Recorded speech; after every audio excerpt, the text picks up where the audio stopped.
Alhamdulillah kita baca kitab kita, kitab Iqtarabatis Sa'ah, kiamat hampir tiba. Tanda-tanda kiamat yang besar. Sampai kita pada muka surat 9.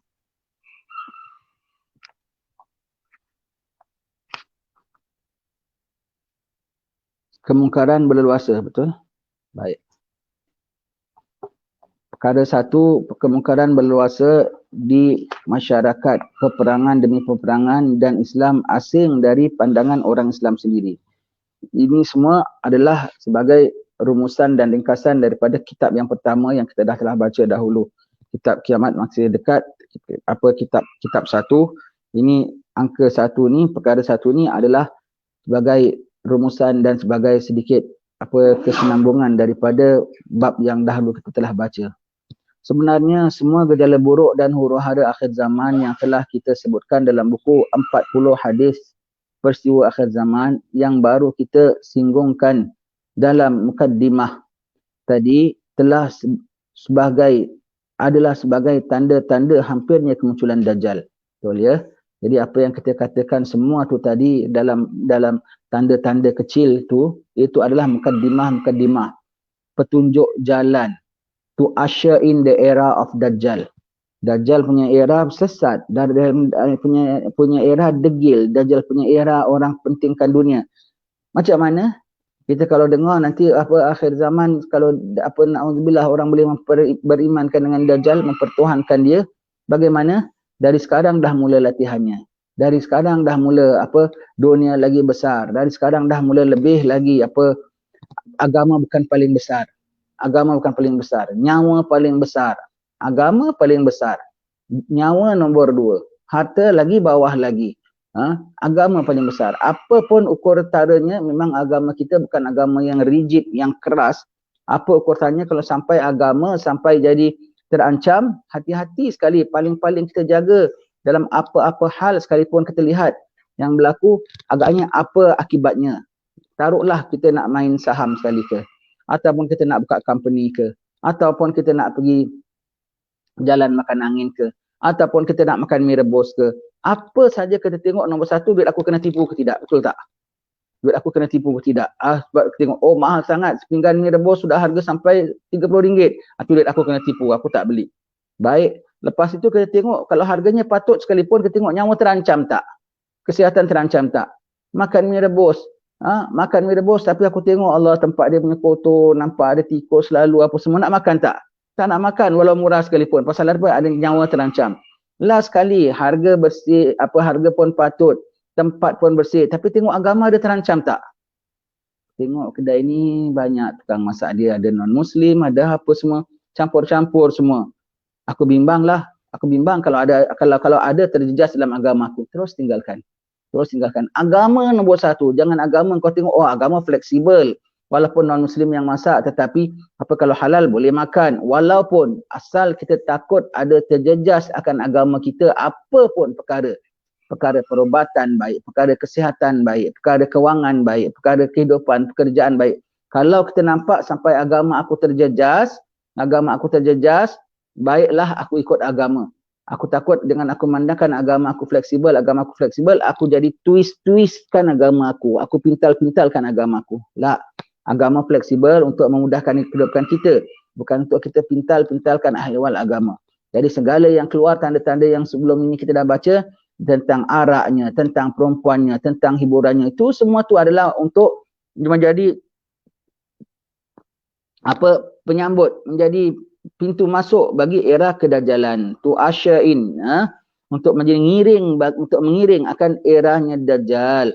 Jadi orang dah terbiasa dengan bukan hanya Tuhan yang maha besar, benda lain lagi besar. Orang dah terbiasa bahawasanya perkara-perkara kesesatan lah, perkara-perkara kemaksiatan lah, dah terbiasa sehingga tak boleh lepas lagi. Itu jadi matlamat utama manusia. Baik. Jadi suasana masyarakat kita di hari ini adalah ke arah persediaan menerima kedatangan Dajjal.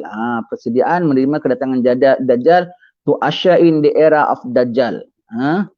Kerosakan akan terus bertambah banyak. Kerosakan apa ya? Sekarang kita boleh nampak dengan fizikalnya sekalipun. Hatta bangunan-bangunannya pun rosak. Hatta bisnes-bisnes orang pun rosak. Semuanya, ya.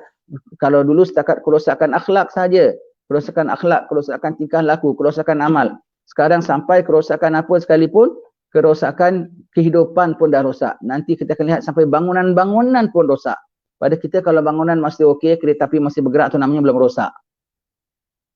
Jentera imanmu dah rosak ke belum? Itu rosak pertama. Rosak internal tu rosak pertama. Kemudian rosak sistem kehidupan kita. Kemudian rosak segala hal ehwal lain-lainnya semua tu. Ha? Yang paling kita takut sekali, rosak sistem agama kita. Ya, baik. Kerosakan akan terus bertambah banyak sehingga apabila Dajjal muncul, orang tidak begitu asing dengan kesesatan yang dibawanya. Dah terbiasa, ya. Sekarang aja fahaman-fahaman yang mempermakhlukkan Tuhan. Dah banyak kan? Bilang Tuhan apa boleh di langit, Tuhan boleh di bumi. Pahaman-pahaman yang tak percaya tentang karamah-karamah. Banyak kan? Pahaman-pahaman tak nak muliakan Rasulullah sallallahu alaihi wasallam. Banyak kan? Apabila Dajjal datang tak susah, dia tengok oh tu Tuhan, dulu Tuhan memang di langit, sekarang Tuhan dah di bumi. Tak susah untuk dia nak terima Dajjal. Konsep pemikiran dia sudah begitu. Tolak karamah wali-wali. Kalau kita bilang orang kalau sakit, orang kalau demam, apa kita sembuh, minta Habib ini doakan sembuh pula dengan cepat. Hujan tak turun, jumpa sama kiai ini, ulama ini, dia doa hujan turun pun cepat. Jangan cakap begitu, syirik. Allah. Syirik. Tak ada yang turunkan kecuali Allah saja. Jangan percaya itu karamah-karamah. Syirik. Astaghfirullahalazim. Yang doa aku doa kiai, tapi yang turunkan Allah. Yang aku menghadap Habib, tetapi yang turunkan, yang sembuhkan tetap Allah. Tetap Allah. Itu aku pegang. Mana syiriknya? Tetapi tak kasih sebut pun perkara wali-wali. Semua everything direct from Allah himself. Ini wali-wali tak ada kena-mengena. Dia doa ke tak doa tak ada kena-mengena. Semua Allah direct himself.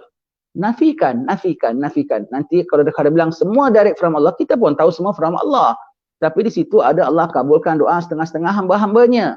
Di situ ada permintaan-permintaan orang yang Allah Ta'ala layan sekali. Kerana Allah Ta'ala kasihnya kepada orang-orang tertentu. Kalau kita bilang no, direct from Allah alone. Direct from Allah alone. Itu bagus tak? Kau dah menafikan sistem Allah Ta'ala juga. Memang kita tahu all direct from Allah, tapi kau dah menafikan sistem Allah. Termasuk di situ ada juga sihir. Ada juga istidraj yang berlaku di kalangan dari hamba-hamba Allah. If you say that everything is from Allah directly, tak ada involve makhluk punya cerita, nanti takdir Dajjal turunkan hujan, Dajjal keluarkan makanan, kau dah bilang ini direct from Allah, all direct from Allah, makhluk tak ada cerita, all direct from Allah, so he must be Allah. Na'udzubillah min zalik. Ya. Kalau kita tahu hujan lantaran siapa? Berkat doa kiai. Dari Allah. Tapi berkatnya siapa? Tahu-tahu hujan dari tangan fulan. Dan fulan bukan orang alim. Fulan bukan orang Islam pun. Maka tetap dari Allah. Tetapi perantaraannya siapa? Kafir. Dan kafir itu siapa? Jangan-jangan dia Dajjal ataupun kunci-kuncinya. Allah. Ya. Kalau orang dah mula sekarang ni banyak dah pahamannya yang begitu semua tu. Dan mereka rasa mereka selamat. Na'udzubillah. Ada pula yang tukang promosi-promosi pahaman-pahaman yang begini. Bahkan di sebahagian masyarakat kemunculan Dajjal adalah merupakan kehadiran seorang tokoh yang sangat-sangat dinanti-nantikan. Our Savior, our Messiah, our hero. Allah. Ya. Bahkan ditengok inilah yang menyelamatkan. Tuan-tuan, saya suka ulangi lagi ya. Dajjal ni penipu ya. Kau kena tahu yang nama tipu tu. Tipu. Kau jangan bayangkan Dajjal nanti kalau keluar, matanya memang sebelah lah. Kau jangan bayangkan matanya sebelah, mukanya menyeringai, muka macam kita bayangkan dalam gambar-gambar banyak kan. Dajjal matanya satu, mukanya menyeringai, rambutnya merega. Dajjal. Dia gitu orang pun lari, orang nampak semua, orang tangkap, kan orang gila ke, ingatkan dia hantu ke ya. Dia keluar, sepesona-pesona wajah dan watak dan penampilan, itulah dia. Kalau ada satu artis yang begitu menawan orang, Dajjal lebih menawan daripada artis itu. Se-handsome orang, Dajjal lebih menarik daripada orang itu walaupun mata dia sebelah saja. Kalau ada ahli politik yang bijak, kalau cakap kami akan bangunkan ini, kami akan tadbir ini semua, Dajjal kalau cakap lebih meyakinkan di kalangan kocar kacir, nanti di kalangan orang tengah kesempitan dan kesusahan, kami akan atur ini, kami akan buat ini, kami itu orang tengah, ya tak ya. Ahli politik pun akan ikut cakap dia nanti. Ahli politik pun akan ikut cakap dia sekali. Tapi palsu. Nanti dibilang anda punya negeri sebetulnya dalam masalah. Pentadbiran masalah. Masalah yang disebutkan tu palsu, sebetulnya tak ada masalah. Dia punya huraian pun palsu juga, bukan membawa baik. Kita ingatkan obat, rupanya yang dia bawakan tu racun. Kita ingatkan yang dibawakan tu apa, pemulihan, rupanya yang dibawa itu adalah pemusnahan. Politik pun nanti dia kacau. Kalau ada orang ahli ekonomi yang handalan, dia akan datang bawa, tuan-tuan, negeri anda sebetulnya adalah miskin, di bawah paras kemiskinan, di bawah paras ini, padahal miskinnya tidak. Kita dah tahu yang nama miskin tu macam mana, kita dah tahu yang nama qanaah tu macam mana, cukup apa yang ada. Kita tahu yang nama miskin tu macam mana, kita tahu yang nama fakir tu macam mana, kita tahu yang nama cukup tu macam mana, kita tahu yang nama kaya tu macam mana. Asal kau tak boleh terima zakat saja, itu namanya kau tidak miskin.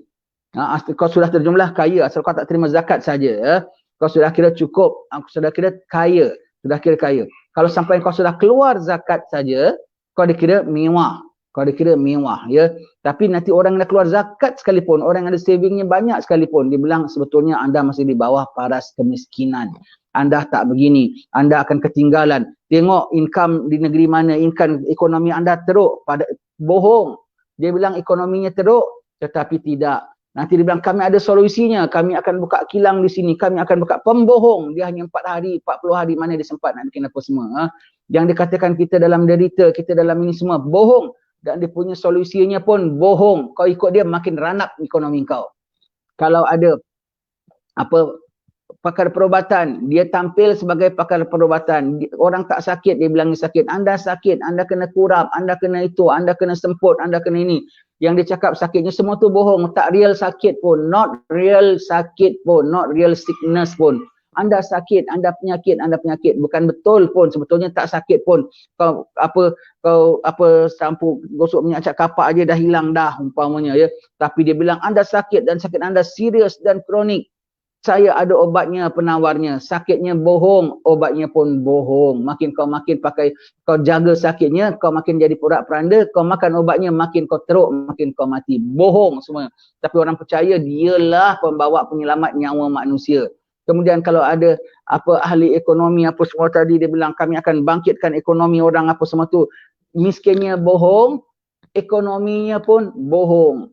Kalau apa ehwal sosial nanti dia akan bawa, tuan-tuan kenapa nak perlu berpecah, kenapa berpisah? Bukankah kita satu warga dunia, biar kita bersatu? Kita lihat dalam bangsa, dalam grup kami ni, kenapa anda curiga? Ada dalam kami, semua ada dalam kami. Kenapa anda curiga tentang apa yang kebaikan yang kami nak bawa? Anda sudah jadi orang yang kiranya pemikiran sempit. Lihat bersama dengan kami. Siapa dalam kami yang ada? Afrika pun ada. Jepun pun ada. Rusia pun ada. Melayu pun ada. Islam pun ada. Ustaz pun ada. Tengok semua dalam kami. Tapi semua yang dah angguk dengan dia punya orang. Yang tak ikut dia kira orang yang asing. Dia tak ikut orang yang kiranya orang yang tak betul semua tu. Fitnah, dan itu namanya fitnah Dajjal. Kita pun tengok, iyalah. Kalau dah ustaz pulan ikut Dajjal sekian, mufti pulan pun ikut Dajjal, qadi pulan pun ikut Dajjal, ya pada ketika itu takut dia. Kalau dah mufti dan qadi pun kita bimbang, ya. Kalau dah orang-orang alim pun kita bimbang, ini kan pula orang macam kita, tuan-tuan sekalian. Ini kan pula orang-orang macam kita, kena jaga, kena takut, ya. Berlindung sama Allah Subhanahu Wa Taala. Berlindung sama Allah Taala, dia punya dia keluar hari pertama, 1/3 umat Islam terus ikut dia. Immediately. Puluhan ribu yang bergelar ulama. Tapi semua ulama su' belakalah. Dari bila? Dari sekarang dah mula jadi su'. Ajarannya tu tak betul. Dan apa akhlaknya tu tak betul. Na'udzubillah. Terus lari ikut Dajjal. Orang pun tengok, ustaz kita pun ikut. Ustaz kita pun ikut. Kita berlindung. Janganlah ustaz kita ikut dan janganlah kita pun ikut. Berlindung sama Allah Ta'ala, ya. Yang dia bawa semuanya yang dia bilang permasalahan yang dikemukakan palsu, penyelesaiannya pun palsu. Tetapi kerana orang sudah panik, orang takut kurang sikit pun dunianya, dan orang nakkan kemewahan dan keselesaan yang teramat sangat, tak boleh istilahnya gigit nyamuk pun tak nak. Maka gigit nyamuk pun orang sangka, wah awak sudah gigit nyamuk, awak sedang ini adalah bahaya sangat besar umpamanya lah, ya. apa ini sudah macam kalah-kalah dia punya, kalau bilang kena gigit nyamuk macam kalah-kalah kena gigit rimau. Dia kalau sebut, Allah lebih sulu dari kuah. Dia punya perkara yang dia besar-besarkan, perkara apa sejengkal pada dia tu sedepa. Kalau di sisi Dajjal semua tu, Allah semua. Dan orang akan ikut. Dan kita bilang, nasib baik ikut cakap dia, ekonomi kita akan bangkit. Nasib baik ikut cakap dia, kesihatan kita terpelihara. Nasib baik dah, dia jadi hero. Last dia suruh sembah, kau pun semua sembah sama ramai-ramai. Alhamdulillah min zalik, ya. Semua begitu, ya. Hati-hati ya. 5 golongan yang very vulnerable untuk jadi Dajjal. Bagaimana kita dengar keterangan daripada Habib Kazim bin Ja'far As-Saggaf, Hadramaut. Katakan 5 golongan yang very vulnerable, kemungkinan besar menjadi pengikut Dajjal. Yang pertama, orang-orang yang akidahnya bukan ahli sunnah wal jamaah, lebih-lebih lagi yang suka mentakwil-takwilkan ayat-ayat mutasyabihat. Ayat mutasyabihat seperti Allah di atas arash, Allah bersemayam di atas kursinya, apa Allah ada tangan, Allah turun ke langit bumi, hadis Nabi dan juga ayat Quran. Dia pandang ayat gini, dia tengok, kita kena pandang direct, bermakna Allah di atas. Allah Ta'ala di atas arash, makna Allah di atas. Allah tak bertempat. Yang nama atas, yang nama bawah adalah tempat, space. Dan tempat itulah makhluk. Dan Allah Ta'ala tidak lingkungi oleh makhluknya. Allah cipta makhluk. Allah Ta'ala kalau dilingkungi makhluk tu namanya makhluk, sifat makhluk. Dan Allah Ta'ala tidak bersifat dengan sifat makhluknya. So, kita kena clear sekali kita punya pegangan ahli sunnah wal jamaah. Tapi mereka bilang, kalau gitu Tuhan di atas. Tuhan sendiri bilang dia di atas arash. Arash di atas, bermakna Tuhan di atas. Dia bersemayam, bermakna dia duduk lah, maknanya ada punggung, dia boleh diri, dia boleh duduk. Kalau di atas, kalau dah bilang dia di atas, bermakna dia boleh turun bawah tak? Boleh turun bawah. Nanti kalau dia nampak Dajjal, dia bilang, kita bilang dia bukan Tuhan. Tuhan mana begitu? Itu Tuhan dulu di atas, sekarang Tuhan dari bawah lah. Kalau kita bilang, ini manusia, kau tengok dia ada bertangan, ada berkaki. Kan Tuhan bilang memang Tuhan, kalau kau datang dengan Tuhan berjalan, dia datang berlari. Kan dia ada kaki lah tu. Astaghfirullahalazim. Dia takwilkan ayat-ayat itu ikut sesuka hati dia. Nanti sifat-sifat Allah Ta'ala ditakwilkan ikut sesuka hati dia. Maka sifat Dajjal pun dia mengatakan itu sifat Tuhan. Dia bilang pada kita clear cut, aku tengok tu manusia, bahkan aku nampak bukan hanya manusia jahat tu. Tapi kau boleh mandang itu sifat Tuhan, kau boleh bilang itu sifat Tuhan. Allah, na'udzubillah, kau boleh bilang itu sifat Tuhan dengan pada zaman Dajjal nanti, ya. Yang pertama, orang yang suka takwil-takwilkan ayat mutasyabihat ikut sekendak hati dia. Yang kedua, orang yang tak percaya karamah wali-wali yang kita katakan tadi. Dia kalau bilang no, direct from Allah. Nanti Dajjal keluarkan roti, Dajjal turunkan hujan, direct from Allah, so he must be Allah.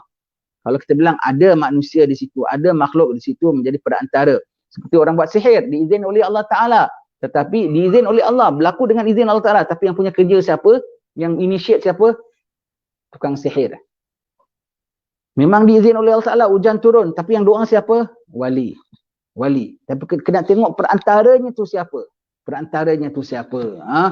perantaranya tu adalah makhluk yang dimurkai oleh Allah Ta'ala, Dajjal, na'udzubillah min dzalik. Yang ketiga, yang kemungkinan dari Dajjal ialah orang suka keduniaan. Demi selamatkan dunia, demi selamatkan harta, demi semua perkara dunia. Agama last priority. Sekarang kita dah nampak belum agama last priority? Semua dunia dahulu last priority. Maka Dajjal datang bawa dunia. Tak apa agama kita fleksibel, maka agama kita pun kau bikin sesuka hati. Orang yang bikin apa semua untuk dunia. Ustaz-ustaz ceramah pun nak kerana duit, apa pun nak kerana popular, kerana nak apa semua, kerana dunia. Dan Dajjal datang bawa dunia, datang bawa glamour. Itu dia suka. Yang keempat, orang yang terlampau jaga menitik beratkan sangat tentang kesatuan. Jangan kisahlah apa agamanya, bangsanya, janji dia bawa kemanfaatan bersama. Islam terima. Knowledge walau daripada siapa pun kita terima, nasihat daripada siapa pun kita terima. Dia tak cemburu ini orang ni al-maghdub ke ataupun ad-dallin ke. Sedangkan kita dalam hari-hari sembahyang 17 kali kita sebut ghairil maghdubi alaihim waladdallin. Apa nilai yang kau sebut jangan ikut jalan mereka yang dimurkai oleh Allah dan sesat, tetapi kau ikut telunjuk mereka. Apa nilai Rasulullah mengatakan nanti apabila kita akan ikut mereka satu langkah demi satu langkah, masuk lubang biawak pun kita ikut, Ya, itu semua cakapan Nabi, kau tak apa, itu lain perkara ini kita boleh ikut kerana mereka keahliannya ni, kita ikut mereka, nak ikut siapa? Macamlah kurang sangat keahlian dalam agama Islam. Biar, dan kalau mereka keahlian ni bidang ini, bidang itu tak dapat pun tak apa sebetulnya, tak important punya bidang langsung, tapi dia taruh itulah number one punya paling important dalam dunia. Allah, pasal kau pandangkan kesatuan, kau pandang, jangan pandang agamanya, pandang kemanfaatan yang dibawanya. Walau besar punya manfaat pun, tapi kalau orang jahat bukan manfaat, bahkan mudarat lah. Bukan mudarat. Semua firman Tuhan Allah Ta'ala, kalau orang fasik bawa kenyataan padamu, hendaklah kau menilai. Fatabayyanu, pun kau taruh tepi. Semuanya tu. Allah, ini orang tak sembahyang. Kalau sembahyang pun tak baca Fatihah. Kalau baca Fatihah pun tak ada nilai, kan tak pernah menghayati akan Fatihah. Sampai yang dia sebut al-maghdub, ad-dhalin, jadi dia punya penasihat, jadi dia punya tukang tunjuk dia, ikut telunjuknya pula. Yang kelima ialah perempuan. Lepas Nabi bilang, ikat wanita-wanitamu di tiang pada akhir zaman nanti, ya. Ikat wanita-wanita semua. Sebab perempuan dia tak tahan. Bang, saya tak tahan bang. Saya tak tahan bang, tengok mak saya semua begini, adik-beradik saya semua begini, ikutkan cakap awak, jadi saya jadi asing pada mak saya, pada apa semua. Allah, semua pasal mak bapaknya, keluarganya semua gitu. Bang, saya tak tahan bang. Awak ni ikut dengan pahaman awak, saya jadi tak selesa begitu begini semua. Nanti bininya yang nak lari, nak ikut sama dia, Dajjal. Kena keluar ikut. Kalau ketika itu, tuan-tuan sekalian, jangan sedih. Kalau ada 2-3 orang bini, 1-2 yang nak keluar, biar keluar. Kau ada 1 pun cukup lah. Kalau kau hanya ada 1 bini saja, dia nak keluarlah. Kau tahan sikit, kau menduda sikit saja. Lepas itu, kau kahwinlah bidadari. Habis cerita. Kau dapat ada jodoh lain, kau kahwin. Tak sempat jodoh lain pasal ladang hujung kiamat, kau jaga diri kau baik, nanti kau kahwin bidadari sudah. Kalau perempuan-perempuan macam gini semua, tak mau tahan, dia nak lepas. Agama kau nombor 1. Jangan keranakan dia, okeylah abang ikutkanlah pada agama porak-poranda pun, perceraian pun satu perkara yang dibenci oleh agama. Perceraian dibenci oleh agama. Tetapi mendampingi perempuan jahat itu lebih berbahaya bagi agama. Begitu ya. Allah, 5 golongan. 5 golongan. Yang pertama, orang yang bukan akidah ahli sunnah wal jamaah. Tak percaya ia mentakwilkan ayat-ayat mutasyabihat ikut suka dia. Yang kedua, orang yang tak tahu konsep di situ ada karamah, di situ ada sihir. Orang tak percaya wali, maka dia pun tak boleh kesan akan sihir. Yang ketiga, orang yang jadi semuanya demi dunia, mabuk dunia number one. Nombor 4 ialah orang tanpa semua pegang semua kesatuan. Memang kita tak disuruh gaduh dengan orang kafir. Selama ni kita ada gaduh, kita tidak. Kita kerjasama lagi, kita bantu meniaga dia, kita sokong lagi, kaya lagi dia. Support lagi semua. Tapi tak segala-galanya di tangan mereka, tidak segala-galanya ikut cakap mereka. Dan yang kelima ialah wanita-wanita, kerana lemah imannya. Biar anak kita, isteri kita jadi bodoh pun tak apa. Hal itu bukan bodoh, itulah yang pintar. Keluar rumah tak berani, campur-campur orang sangat tak berani. Ya. Sayyidina Ali mengatakan 3 sifat bagi wanita bagus, bagi laki-laki tak bagus. Yang pertama berani. Bagi laki-laki bagus, bagi wanita tak bagus. Berani pergi mana semua daring. Oh, saya pergi Penang sendiri naik bas. Amboi beraninya. Tak bagus. Perempuan tanpa berani sangat tak bagus. Saya approach, saya jumpa sama Ustaz Fulan, saya tanya, tak bagus. Perempuan berani sangat tak bagus. Saya siapa bukan kecil tu, saya serang. Perempuan tak bagus. Perempuan berani sangat tak bagus. Nombor 2 ialah sombong. Iaitu ramah sangat. Sombong. Bagi laki-laki tak bagus, bagi perempuan bagus. Sombong tu bukan maknanya sombong angkuh ya. Maknanya tu tidak ramah. Bagi laki tak bagus. Laki-laki jumpa orang, apa khabar? Haji, baik, semua sihat. Dalam majlis semua, mana anak abangnya semua, macam mana nanti punya kampung? Macam mana masjid nanti bagus semua, alhamdulillah, jemaah semua bagus semua. Tak apa. Perempuan, tak sembarang orang dia tegur siapa. Sama perempuan, tak sembarang orang, apalagi dengan laki-laki. Tak sembarang orang dia tegur siapa. Kalau dalam majlis pun, apa khabar Cik Jah? Baik ya? Sikit. Very reserve maknanya. Tidak begitu ramah dan tidak begitu mudah bercampur gaul. Laki-laki tak bagus, biar open. Perempuan biar close sikit. Satu lagi bakhil. Laki-laki bakhil tak bagus. Perempuan bakhil bagus. Nak beli duit tangan, sayang duit. Pasal diorang kalau datang nak beli shopping, dia jadi pemurah sekali. Nak beli baju, cantiklah. Berkenan, ambil 3 warna lah. Allah, bakhil bagus. Berkenan, ambil 3 mana? Tak payah, 1 sudah, sayang duit. 1 pun, ini pun mahal sangat. Beli yang lebih kurang tapi murah sikit. Bakhil perempuan bagus. Dia jadi ekonomi dia terpelihara. Ini 3 sifat. Ini 3 sifat bagus bagi wanita, tak bagus bagi laki-laki. Apa tadi kita bilang yang pertama? Berani, sombong, bakhil. Begitu ya. Ini sifat. Untuk wanita tak bagus.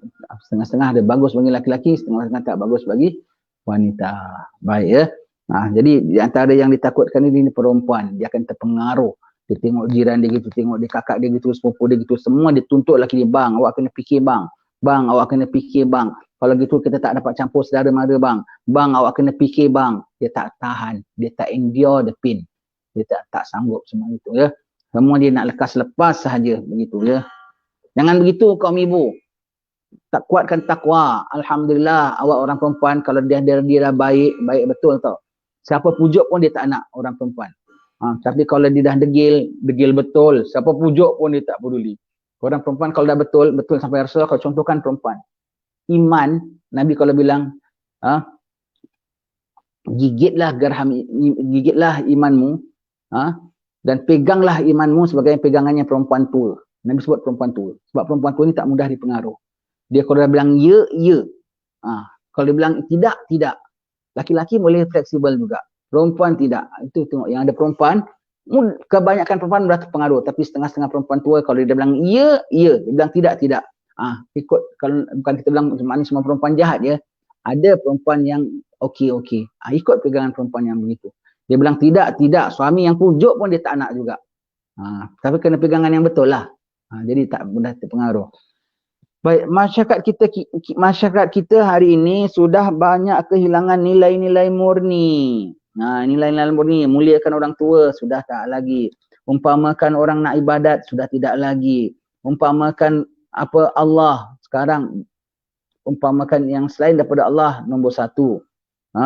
Semua tu nilai-nilai murni. Nilai murni. Kau tua, kau tak tua. Kau tak ikut persyaratan kami, out you go.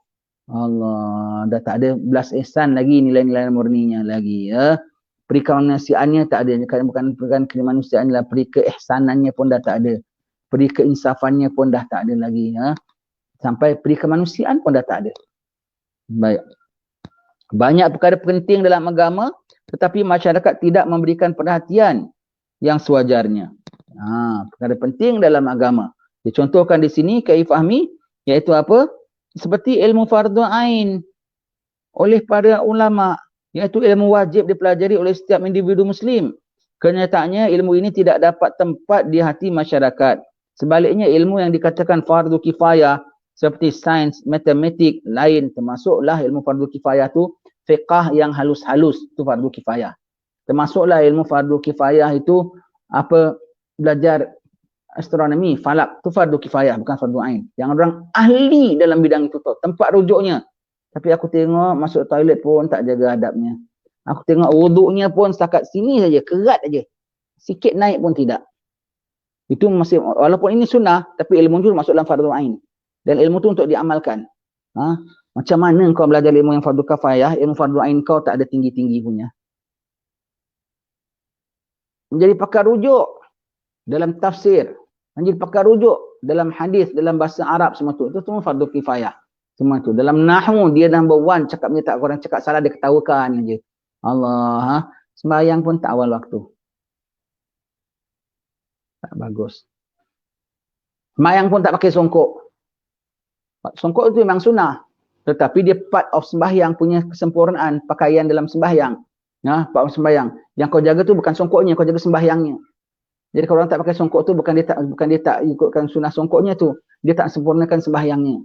Itu sebahagian daripada sempurnaan sembahyang, dan sembahyang tu fardu ain, dan fardu ain nak disempurnakan semuanya. Begitu ya, jangan kau pandang orang tak pakai songkok tu macam benda yang remeh saja.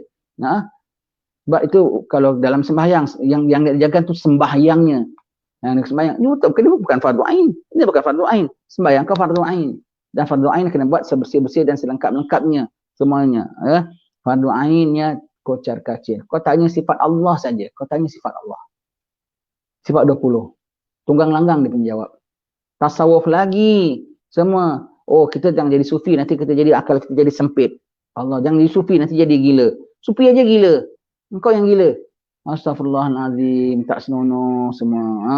Tapi ahli-ahli dalam bidang-bidang ini, bidang agama tau, fardu kifayah, ahli. Tengok fardu ain, ya. Tak boleh tidak, ya. Berapa banyak sekarang tu. Rosak tak tu namanya? Rosak lah, rosak. Ha? Begitu pula masyarakat kita memandang rendah terhadap wanita yang menutup aurat dengan sempurna. Tetapi mereka tidak merasa apa-apa kalau melihat wanita yang membuka auratnya. Orang tutup aurat aja orang pandang semacam. Kalau dalam majlis saja segitu semua, sepupu semua jenis buka rambut punya, satu yang pakai tudung dah mula rasa macam lain macam. Yang satu pakai tudung pun rasa awkward. Nak buka aja tudungnya. Allah. Apalagi yang kalau tutup muka. Orang pandang macam Zoro lah, orang pandang macam apa semua berdosa engkau, ya. Kau cakap kau tak nak bikin, sudahlah, tak apa, ada kaul jugalah. Tetapi kalau apa kau bikin, apa kau tak nak bikin, kau kutuk, jangan, ya. Kau kutuk, jangan, ya. Orang perempuan tutup aurat muka, ya. Kalau dalam mazhab kita Syafi'i, saya so far alhamdulillah, ya. Tuan-tuan kalau tengok, ya, di Batu Pahat ramai kawan-kawan kita orang perempuan, termasuk anak saya semua pakai tutup muka, ya. Sebab diorang dulu belajar Hadramaut. Tapi saya punya prinsip, kalau di sini kita bilang kita ikut cara sini. Saya tak pernah paksakan tu. Hatta anak saya pun sendiri. Di sini saya tak pernah paksakan. Korang mesti tutup muka. Korang mesti, ada tak tuan-tuan dengar saya mestikan? Siapa nak jadi akhir kuliah kami mesti kena tutup muka. Galakkan adalah. Galakkan sebab itu perkara yang terlebih baik. Perkara yang terlebih baik. Saya tak pernah galakkan. Hatta kalau dulu anak saya pun, isteri saya kalau balik daripada Hadramaut sini, kita bilang sini ikut cara sinilah. Kalau awak selesa buka, buka. Tapi kalau awak selesa tutup, tutup. Itu terlebih baik lagi. Alhamdulillah mereka pula selesa tutup tanpa kita gesa. Mereka suka tutup dan kawan-kawannya pula suka nak mengikut. Baguslah, alhamdulillah. Tapi bukan kita paksa. Tapi itu pun korang pandang aja, tengok orang perempuan tutup muka saja. Ini tarikat apa ni? Ini grup apa ni? Arkam. Allah. Ini apa ni? Mauna. Semua macam-macam yang bukan-bukan yang disebutnya tau. Macam-macam yang disebutnya dia tu semua gitu. Allah, ya. Ramai orang perempuan Batu Pahat sekarang, ramai. Kita dah tengok macam lagi nasib baik ada tutup emas sekarang. Jadi tak nampak beza sangat. Tak nampak beza sangat. Kalau tidak, orang tengok pandang semacam. Orang tengok miniskirt, orang tak seram. Orang tengok orang tak tutup tudung, orang tak seram. Tapi kalau orang tengok orang apa, masuk aja tengok, masuk kedai makan aja kena beli barang ke. Kalau yang masuk perempuan tak buka, tak tudung kepala, segala dia pun tengok layan dia pun macam biasa saja. Tapi kalau tengok orang yang masuk pakai tudung, lagi pakai tutup muka lagi, dia punya seram tengok. Senyum pun tak berani. Saya, kak, nak cari apa kak? Nak cari apa kak? Dia keep distance sekali. Kurang mesra sekali. Nampak bezanya. Pandang ini lebih canggung lagi. Yang perkara agama lebih canggung lagi. Canggung lagi sekali. Macam tak ada tempat dalam hati mereka. Sudah sampai boleh jadi tak ada tempat dalam masyarakat pun nanti.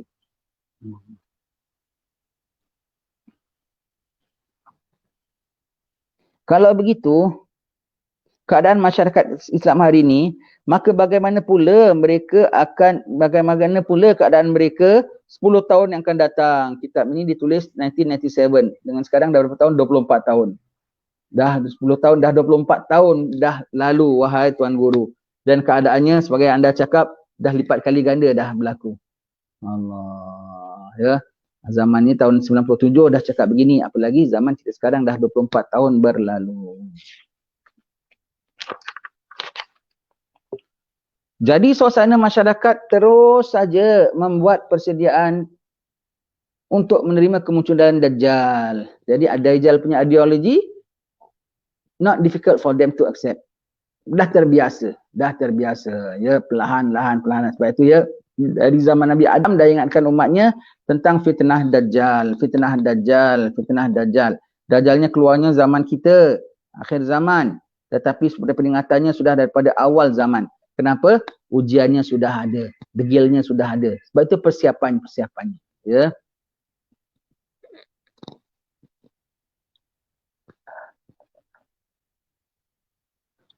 Membuat persediaan untuk kemunculan Dajjal yang akan mengatakan yang halal itu haram dan yang haram itu halal. Semua dia cakap adalah opposite. Belaka. Dan juga mengatakan mereka neraka itu syurga dan sebaliknya syurga itu adalah neraka. Allah. Kalau dia bilang bahaya, sebab dia Yahudi, ya. Yahudi kau kena buat apa yang opposite-nya, ya. Nabi kalau Yahudi masuk, ya Nabi keluar, Yahudi keluar, Nabi masuk. Yahudi diri, Nabi duduk, Yahudi duduk, Nabi diri. Kau nak selamat, kau ambil ikut opposite-nya.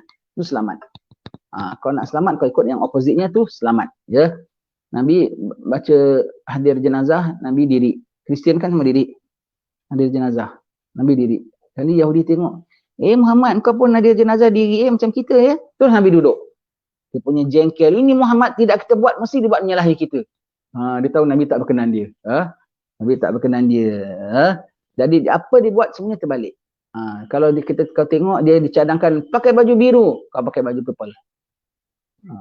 Atau kau pergi pasar raya sekalipun, kau nak beli apalah, kau nak beli garam lah, garam cap bunga lah umpamanya lah.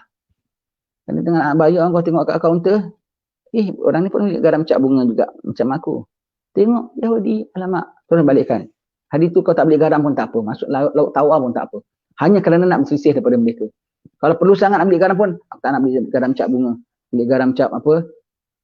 Cap pokok lah. Kalau ada lah, ini saya sebut saja ya. Pasal apa? Asal nak bersalahan daripada mereka.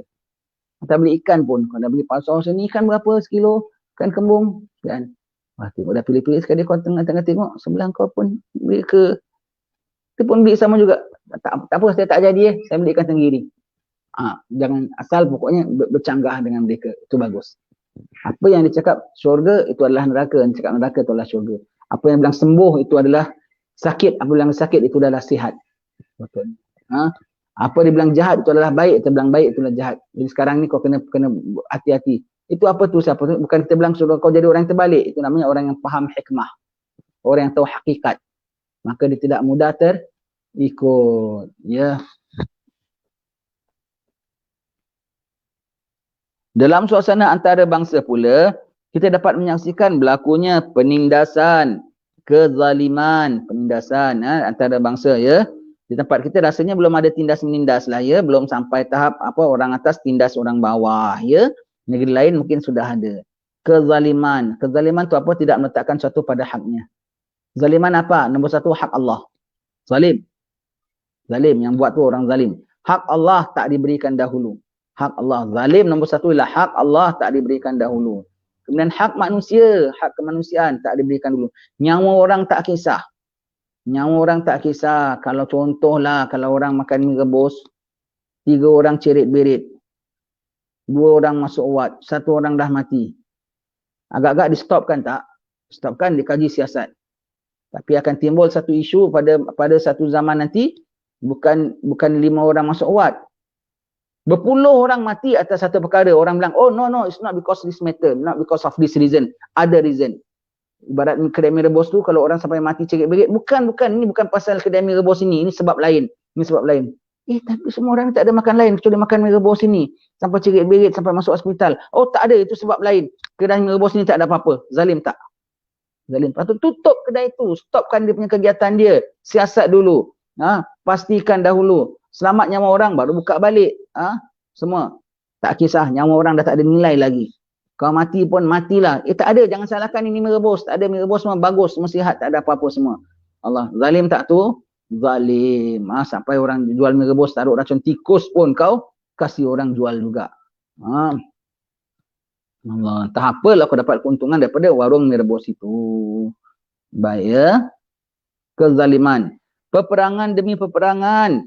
Sana sini perang. Dan ini Nabi cakap ya, bukan kami cakap ya, Nabi cakap. Jadi orang-orang kalau ada orang tunggu perang, betul tak perang, itu bukan orang suka perang.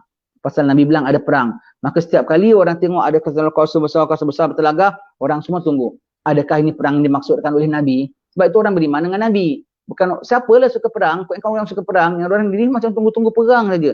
Bukan kita tunggu-tunggu perang. Tetapi Nabi dah cakap akan berlaku perang. Dan kalau perang lagi parah lagi ya. Jadi asal ada kuasa-kuasa besar telagah je, ada mula kuasa lain ceroboh tempat kawasan lain saja. Orang semua cemas tengok siapa. Pasal Nabi kita dah cakap. Jadi kita jaga-jaga, bukan pasal orang suka sangat perang, orang pun takut nak perang ya. Tapi jaga-jaga tengok ni apa ceritanya, peperangan demi peperangan. Kan berlaku sangat perang besar sangat nanti lagi. Perang itu namanya Malahim Kubra. Apa itu huru-hara besar akhir zaman. Ya. Gempa bumi, gempa bumi. Dulu sekali-sekali tahu saya ingat masa kecil kalau ada gempa bumi ke banjir ke, sekali-sekali banjir di India. Sekali-sekali gempa bumi di Jepun. Sekarang macam lepas satu negeri, lepas satu negeri. Allah, ya. Pula bukan pada musimnya. Bukan pada musim bulan terpujuk tau. Musim lain pun tahu air naik paras kereta, air naik paras bumbung. Allah, macam perkara tu macam dah tak ada schedule lagi lah. Allah, bimbang ya. Semakin maju teknologi, semakin tersiksa insan kerananya. Banyak teknologi tapi kehidupan makin tertekan, makin tak selesa lah orang hidup ya. Tak selesa hidup. Kan kita sedang ingat zaman-zaman kecil dulu, happy ya, selesa ya. Mandi parit pun daripada kita keseronokan. Sekarang parit pun dah tak boleh nak mandi lagi. Air ni pun dah keruh lagi. Yang parit laut pun dah tak boleh nak mandi lagi. Allah ya. Teknologi yang ditata oleh fahaman sekular barat dan berdasarkan kepada kepentingan peribadi telah banyak menghancurkan nilai-nilai kemanusiaan itu sendiri. Allah ya. InsyaAllah berikutnya akan kita baca minggu hadapan pembangunan kawasan Baitul Maqdis. Apa maksud pembangunan ini? Di kawasan Jerusalem ya, di kota Palestin. Kita akan tengok apa mereka bangun. Di Tel Aviv dah jadi ibu negara mereka. Di seluruh bumi Palestin kita tengok apa yang mereka bangun. Di kawasan sekitaran Masjidil Aqsa sendiri kita tengok apa mereka bangun. Daripada perumahan orang sampailah perkuburan mereka bangun. Dan mereka ni satu bangsa yang suka tipu lah. Nanti apa bergaduh. Nanti okey gencatan senjata, okeylah gencatan senjata, PBB kasih damai. Okey, kawasan ni kau jangan kacau. Kau tak boleh bina rumah. Dia patut tak bina rumah. Sekejap aja. Tahu rumah dah berdiri berpuluh-puluh rumah. Orang komplain PBB. Kami tak bina. Dia bilang jangan bina. Kami tak bina. Kami letak. Rumah malam angkat satu lori besar, satu rumah dah letak. Letak. Kami tak bina apa. Kami cuma letak. Tahu satu taman. Bina apa lagi? Bina kubur. Jabal Zaitun tu. Tengok. Banyak. Kan banyak orang yang mati hari-hari. Tidak tahu. Pasang kepuk, pasang nisan, pasang kepuk. Siapa bilang kami sikit di sini? Tengok, ribu atuk moyang kami daripada zaman lah. Tahun sekian, tahun 18 sekian, tahun 17 sekian, semua nisan semua. Jadi tengok, siapa bilang kami sikit di sini? Siapa bilang kami minoriti? Dari dulu tengok, ini bukti. Kubur atuk moyang kami. Semua. Sampai kubur pun mereka bangun, kubur palsu. Sifat mereka dari dulu, apa Rasulullah Allah Ta'ala halang mereka tangkap ikan hari Sabtu kan. Kami tak tangkap, kami cuma tahan. Tiada ada tahan pakai jaring, ada had yang diambil. Begitu lah. Jadi hilah dengan Tuhan pun dia nak hilah. Apalagi dengan manusia. Pembangunan mereka. Wallahu a'lam bissawab.